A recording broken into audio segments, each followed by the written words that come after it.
In a small village in Poland, a poor farm girl lived a hidden life, unknown to the world.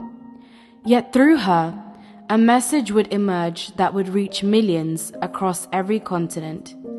A message of mercy so powerful that even a pope would later spread it to the entire church.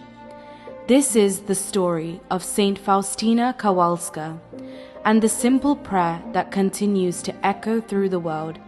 Jesus, I trust in you. Chapter 1. The Humble Beginnings. Saint Faustina was born Helena Kowalska on August 25, 1905, in a small village in Poland. She was the third of 10 children in a poor but deeply faithful family. Life was simple, sometimes difficult, but filled with prayer, love, and trust in God. From a young age, Helena showed signs of deep spirituality. At just 7 years old, during her first Holy Communion, she felt a strong call to give her life completely to God. But her path wouldn't be easy. Her family couldn't afford to send her to a convent, and she was needed at home. So as a teenager, Helena left to work as a housemaid, serving others while quietly nurturing her faith. Even in ordinary work, she offered everything to God. Chapter 2. The Turning Point. At 19, while attending a dance with her sister, Helena suddenly had a powerful vision. She saw Jesus, suffering, wounded, and full of sorrow. In that moment, everything changed. She left the dance immediately and ran to a church, where she felt Jesus calling her. Go to Warsaw. I will tell you what to do. Without telling her family, she obeyed. Alone, with nothing but trust, she traveled to Warsaw, certain that God was guiding her. Chapter 3. The Call to Religious Life. In Warsaw, Helena struggled. Many convents rejected her because she was poor and uneducated. Still, she refused to give up. Finally, the Sisters of Our Lady of Mercy agreed to accept her, but only if she could pay for her habit. So she worked again, saving every coin. In 1926, she finally entered the convent. She received a new name, Sister Maria Faustina of the Blessed Sacrament. Her life became one of quiet service, working in kitchens, gardens, and as a porter. Hidden, humble, faithful. But God had something extraordinary planned. Chapter 4. The Divine Mercy Vision. On February 22, 1931, Faustina experienced a life-changing vision. Jesus appeared to her, dressed in white, with rays of light streaming from his heart, one red and one pale. He told her, "Paint an image according to what you see, with the words, 'Jesus, I trust in you.' This image would become known as the Divine Mercy image." Jesus also asked her to spread a message that his mercy is available to all, no matter how great their sins. Faustina felt overwhelmed. She wasn't an artist. She didn't know how this would happen, but she chose to trust. She began writing everything in a diary, recording Jesus' words about mercy, forgiveness, and hope. Chapter 5. Help and Mission. Everything changed when Faustina met her confessor, Father Mikhail Sopochko. He listened carefully, tested her experiences, and eventually believed her. With his help, an artist painted the Divine Mercy image for the first time. In 1935, the image was publicly displayed and people were deeply moved. Faustina also received the Chaplet of Divine Mercy, a simple prayer asking for God's mercy for the whole world. Her mission was clear: to remind the world that God's mercy is greater than any sin. Chapter 6: Suffering and Final Years. Despite her growing mission, Faustina remained hidden and often misunderstood. She faced doubt, illness, and suffering. Eventually, she was diagnosed with tuberculosis. Her health declined rapidly, but her faith only grew stronger. Even in pain, she continued writing her diary and praying for others. She offered everything: her suffering, her life, for the salvation of souls.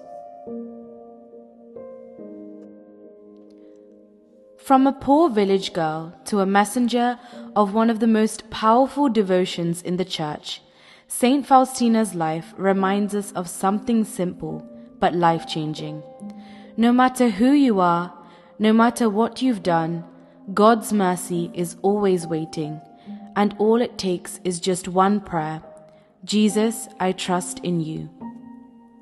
Chapter 7: Death and Legacy. On October 5th, 1938, at just 33 years old, Faustina died peacefully. At the time, she was almost unknown, but her story didn't end there. Her diary spread, her message grew. Years later, Pope John Paul II played a key role in sharing her message with the world. In 2000, he canonized her as a saint and officially established Divine Mercy Sunday. Today, millions of people pray the Chaplet of Divine Mercy. Her simple message continues to transform lives. Trust in Jesus. Trust in His mercy. When Jesus appeared, He did not come with warnings of punishment first. He came with an invitation. He said, "Mankind will not have peace until it turns to the source of my mercy."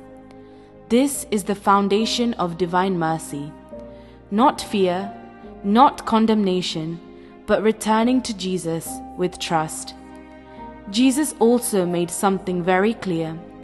The greater the sinner, the greater the right he has to my mercy. This completely overturns how many people think about God. We often believe, I've done too much, I'm too far gone, I'm not worthy. But Jesus says the opposite.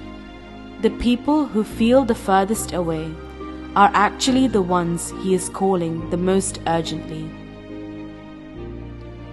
Jesus asked for a very specific image to be created, an image of Him with rays flowing from His heart. And He said, "These rays represent the blood and water which flowed from my heart. These rays shield souls from the wrath of my Father." Below the image, He wanted these words, "Jesus, I trust in you." This image is not just art, it's a summary of the gospel. The rays flowing from Jesus' heart are not just symbolic, they carry a deep spiritual meaning.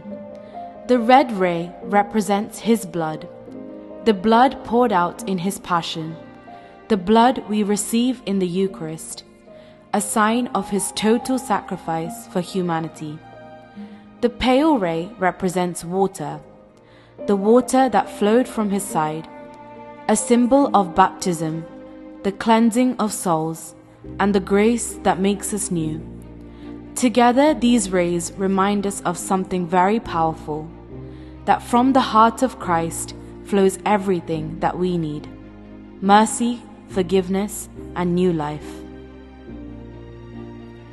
Jesus explained, "I desire that this image be venerated, because it is a sign for these last times. It's a reminder that mercy is still available, even now." Jesus gave a specific prayer, the Chaplet of Divine Mercy, and He said, "Through the chaplet you will obtain everything. if what you ask for is compatible with my will. This prayer is powerful because it's not just for yourself, it's for everyone. Jesus emphasized, "Encourage souls to say the chaplet. It pleases me to grant everything they ask of me by saying the chaplet." Especially at one moment, 3 p.m., the hour of my death. And he said, "At 3 o'clock, immerse yourself in my mercy. In this hour, I will refuse nothing to the soul that makes a request of me." Jesus asked for a special feast, Divine Mercy Sunday, the Sunday right after Easter. He said, "On that day, the very depths of my tender mercy are open." And then something extraordinary. The soul that goes to confession and receives Holy Communion shall obtain complete forgiveness of sins and punishment. This is one of the greatest promises ever given. It's like a second baptism of grace. Jesus called it the last hope of salvation. Not because he wants to scare us, but because he wants no one to be lost.